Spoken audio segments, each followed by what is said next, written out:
السلام علیکم دوستو، امید کہ آپ سب بخیر ہوں گے۔ آج ہم آپ کے لیے روشن باتیں لے کر کے آئے ہیں جو آپ کے لیے رہنما اور مفید ثابت ہوں گی۔ عمل کی نیت سے بغور ملاحظہ فرمائیں۔ حضرت شیخ سعدی رحمۃ اللہ علیہ فرماتے ہیں، میرے پاس وقت نہیں ہے ان لوگوں سے نفرت کرنے کا جو مجھ سے نفرت کرتے ہیں، کیونکہ میں مصروف رہتا ہوں ان لوگوں میں جو مجھ سے محبت کرتے ہیں۔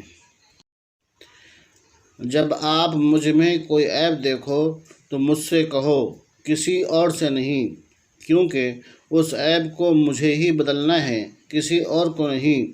مجھ سے کہو گے تو نصیحت کہلائے گی اور اجر لکھا جائے گا، کسی اور سے کہو گے تو غیبت کہلائے گی اور گناہ لکھا جائے گا۔ حضرت علی رضی اللہ تعالیٰ عنہ کا فرمان ہے، 6 چیزوں کی شکایت کبھی نہ کرنا: اپنی قسمت کی، اولاد کے سامنے اپنے بڑوں کی، اپنا ذاتی مکان ہوتے ہوئے اس کی تنگی کی، بھول کر بھی اپنے ماں باپ یا استاد کی، غیر کے سامنے اپنے دوست کی، رخصت کرنے کے بعد اپنے مہمان کی۔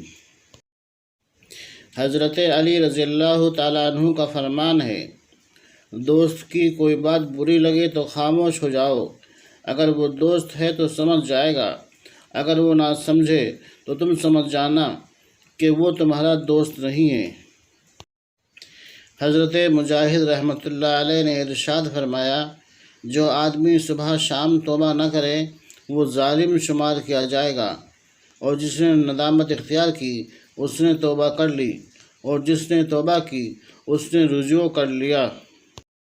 حضرت ابو بکر صدیق رضی اللہ تعالیٰ عنہ نے ارشاد فرمایا، اللہ کی اطاعت کر کے اس سے ڈرتے رہو، اور اپنے ہاتھوں کو مسلمانوں کے خونوں سے محفوظ رکھنا، اور اپنے پیٹ کو لوگوں کے مالوں سے محفوظ رکھنا، اور اپنی زبانوں کو مسلمانوں کے عیوب سے محفوظ رکھنا، اور ہر وقت اپنا محاسبہ کرتے رہنا۔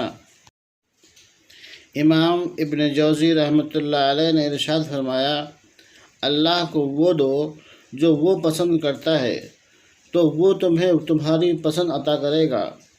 جب وہ تمہیں بلائے تو حاضر ہو جاؤ، پھر جب تم اس کو پکارو گے تو تم اس کو اپنی مدد کے لیے پاؤ گے۔ تم اپنے مال میں سے دوسروں پر خرچ کرو اور دوسروں کے مال سے بچو، یعنی ان کے مال میں طمع نہ کرو۔ ایک مرتبہ حضرت ابو بکر صدیق رضی اللہ تعالیٰ عنہ ایسے شدید بخار میں مبتلا ہوئے کہ زندگی سے مایوس ہو گئے۔ حضرت عائشہ رضی اللہ تعالیٰ عنہ نے حال پوچھا تو اس وقت پہ یہ شعر ورد زباں تھا، کل امرئ مصبح فی اہلہ والموت ادنیٰ فی شراک نعلہ، جس کا مطلب یہ ہے، ہر آدمی اس حالت میں اپنے اہل و عیال میں صبح کرتا ہے کہ موت جوتے کے تسمے سے بھی قریب تر ہوتی ہے۔ نبی کریم صلی اللہ علیہ وسلم نے ارشاد فرمایا، مسلمان تو وہ ہے جس کی زبان اور ہاتھوں سے دوسرے مسلمان محفوظ رہیں۔ گناہوں کی 3 بنیاد ہیں: تکبر، حرص، حسد۔ تکبر کفر کو کھینچتا ہے، حرص نافرمانی کو کھینچتی ہے، اور حسد ظلم کو کھینچتا ہے۔